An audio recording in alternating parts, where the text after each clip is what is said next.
Halo semuanya, kita ketemu lagi di video kita hari ini, yaitu kita akan membahas tentang bagaimana memulai berbisnis ya. Jadi ada pertanyaan banyak biasanya dari para siswa atau mahasiswa yang sudah mau lulus. Kadang tidak semua mereka bekerja pada bidang apa yang ditekuni di kampus. Contoh, orang teknik informatika itu tidak semua akan jadi programmer. Jadi ada kalanya mereka menjadi agen properti, ada juga orang teknik informatika yang buka bengkel, ada juga.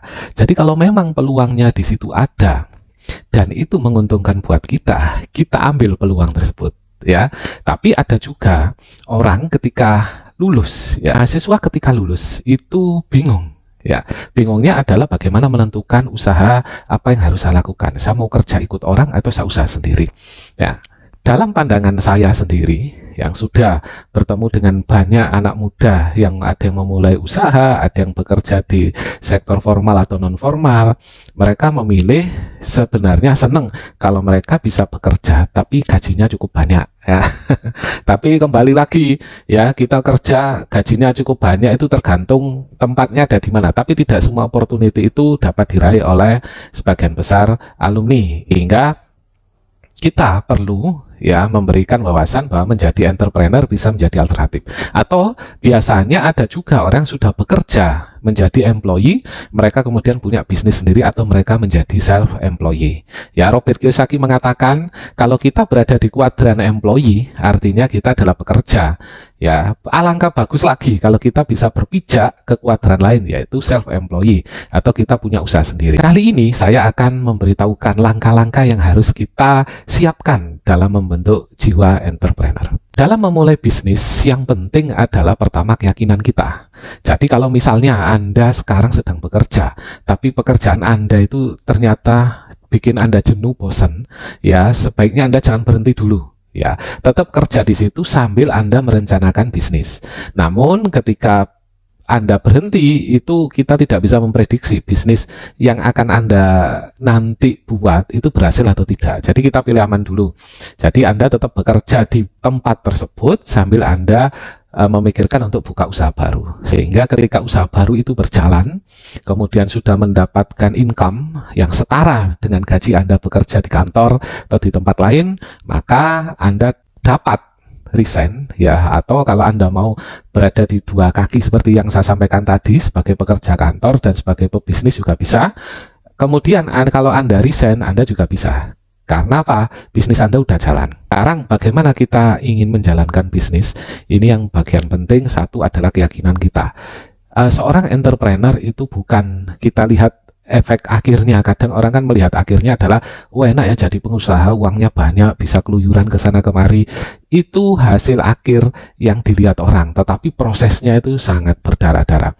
Kadang ya kita usaha itu tidak selalu jaya ya, namanya orang usaha buka bisnis UKM dan seterusnya, itu kadang di awal kita sepi, kita nggak dapat keuntungan sama sekali ya. Saya pun pernah waktu bikin usaha dulu, saya mulai di zaman kuliah saya ya, usaha itu kembang kempis ya, kemudian tutup bangkrut, buka tutup bangkrut, akhirnya tapi tetap jalan, kita buka usaha baru, tetap buka lagi, akhirnya ketika kita sudah menemukan jalan dan ritme pasar itu sudah connect, akhirnya sudahlah, ini akhirnya jalan terus. Untuk memulai usaha, bagi saya modal itu nomor kesekian. Yang pertama adalah kemauan kita harus gigih dan berjuang.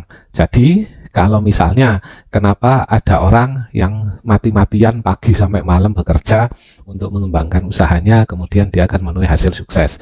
Ada juga yang begitu, pagi sampai malam kerja keras tapi hasilnya tidak ada. Ya, jadi cara itu penting. Yang pertama adalah kita riset pasar dulu. Jadi kalau misalnya Anda ingin usaha buka bisnis, Pak, saya pun ingin buka toko. Toko apa? Toko mainan. Di mana? Di dekat rumah saya, Pak. Oke. Kalau mau buka toko mainan, sekarang kita cek lagi. Tokonya toko apa? Fisik apa? Online. Fisik, Pak. Tapi kita jualan online. Oke, kita cek fisik. Fisik di mana? Di sini, Pak, alamatnya.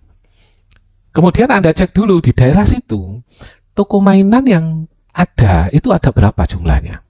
Ya, jangan sampai ternyata Anda buka toko mainan di situ, di seberang jalan atau di belakang jalan Anda itu ada 10 toko mainan di sana. Harus riset pasar dulu. Kalau di situ kebanyakan toko mainan, Anda harus pindah tempat, cari tempat yang nggak ada kompetitornya, ya, yang nggak ada pesaingnya. Itu kalau Anda buka toko mainan. Kalau Anda misalnya, Pak, saya nggak punya modal, Pak, saya ingin bisnis. Oke, Anda bisa jadi broker ya atau maklar. Misalnya bantu temennya jualkan mobil. Ya, jadi Anda iklankan di Facebook, di OLX atau di IG, kemudian mobil itu laku, Anda dapat komisi, anggaplah 1 juta rupiah. Jadi Anda bisa berusaha tanpa modal. Jadi nggak ada ceritanya ketika ada orang, Pak, saya mau usaha nggak ada modal, ya akhirnya saya nggak jadi usaha. Padahal banyak orang-orang yang berusaha di bidang jasa seperti itu, mereka sukses, mereka bisa jualkan rumah, mereka bisa jualkan mobil, mereka kendaraan yang lainnya. Ya, tapi tetap namanya nggak ada modal sama sekali itu nggak mungkin. Ya, mesti ada modal. Contohnya kuota, ya kuota paket data, ya pulsa untuk telepon, ya itu wajar lah ya, modalnya nggak terlalu besar. Mungkin kalau kita butuh, namanya kita butuh spanduk atau butuh nancapkan papan nama di tempat tanah yang mau kita jualkan, bantu jualkan, itu ya wajar. Kita investnya mungkin nggak terlalu banyak ya, mungkin 300.000, 400.000 kita taruh di sana. Setelah Anda yakin bahwa Anda akan berusaha di bidang apa, kemudian, Pak, saya jadi toko mainan di sini, oke. Kemudian Anda sekarang riset lagi, mainan apa yang paling favorit. Nah, ini penting. Jadi misalnya sekarang kan modelnya sekarang tren latu-latu. Ya, latu-latu, Anda bisa jualan mainan yang berhubungan dengan itu atau tren yang akan datang. Sehingga ketika di toko lain itu jualan mainan mobil remote, Anda sudah jualan latu-latu. Atau tren ke depan, mungkin ketika ini kedepannya ada mainan edukasi dan siswa itu mulai masuk ke sekolah, mereka membutuhkan mainan edukasi seperti yang banyak terjadi saat ini.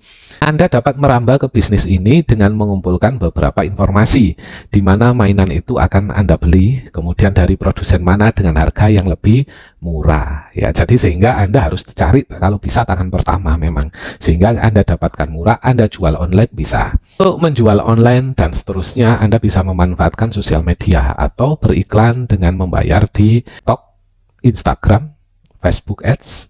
Jadi produk yang akan kita jual itu tidak bisa seenaknya kita tentukan, oh saya suka mainan ini, saya suka mobil-mobilan ini, terus kita jualan mobil seperti itu, tidak. Tapi mainan yang kita jual, contohnya dalam kasus ini kita buka toko mainan, yaitu kita cari barang apa yang diminati oleh masyarakat.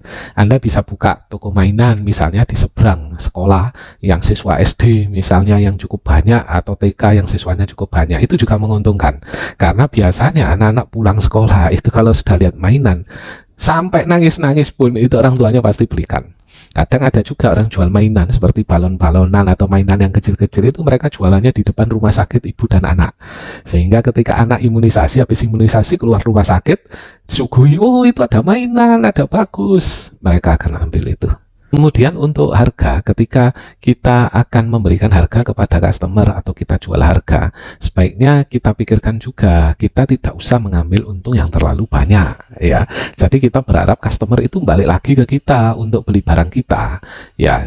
Kalau untung kita terlalu banyak dan dia tahu sebenarnya di online itu selisihnya cukup besar sama harga kita ketika ke toko, mereka nggak akan beli ke kita. Mereka customer sekarang sudah pinter, mereka internet itu sudah menguasai, apalagi belanja online, dan mereka akan pesan online. Kalau misalnya bisnis Anda ini kemudian establish benar dan dia sudah punya profit yang tinggi, Anda butuh modal lagi, Anda pinjam kepada bank atau pembiayaan lainnya, menurut saya itu sah saja. Tetapi ketika Anda belum memulai bisnis, ini yang kebanyakan dialami oleh orang-orang, ketika mau memulai bisnis, mereka pinjam dulu uang ke bank, anggaplah 20 juta untuk memulai usaha sebagai modal, tetapi bisnis ini belum sepenuhnya jalan. Nah, masalahnya muncul, iya kalau bisnis ini jalan, lah kalau tidak, apa yang harus dilakukan? Siapa yang bayar? Satu, siapa yang bayar biaya cicilan per bulan? Siapa yang akan melunasinya? Sementara bisnis Anda yang baru start ini ternyata tidak menguntungkan. Akhirnya, dalam video ini kita nanti akan lanjut ke video berikutnya. Jadi dalam video ini, poin penting yang kita ambil adalah satu, kita harus tahu target market kita harus melakukan riset. Yang kedua, janganlah pinjam uang dulu, apalagi pinjam ke bank ketika bisnis kita belum jalan. Kecuali Anda ingin buka cabang karena bisnis yang ini sudah jalan maju, Anda ingin buka cabang tempat lain, Anda mau pinjam uang silakan. Tapi lebih baik pinjam uang antara keluarga saja, karena keluarga itu enak dinego, kemudian tidak berbunga. Nah, itu yang bagian penting. Sampai ketemu lagi kita di video berikutnya. Kita akan membahas bagaimana kita mendapatkan keuntungan besar dengan memilih lokasi toko offline yang tepat dan bagaimana cara kita memasarkan produk kita secara online.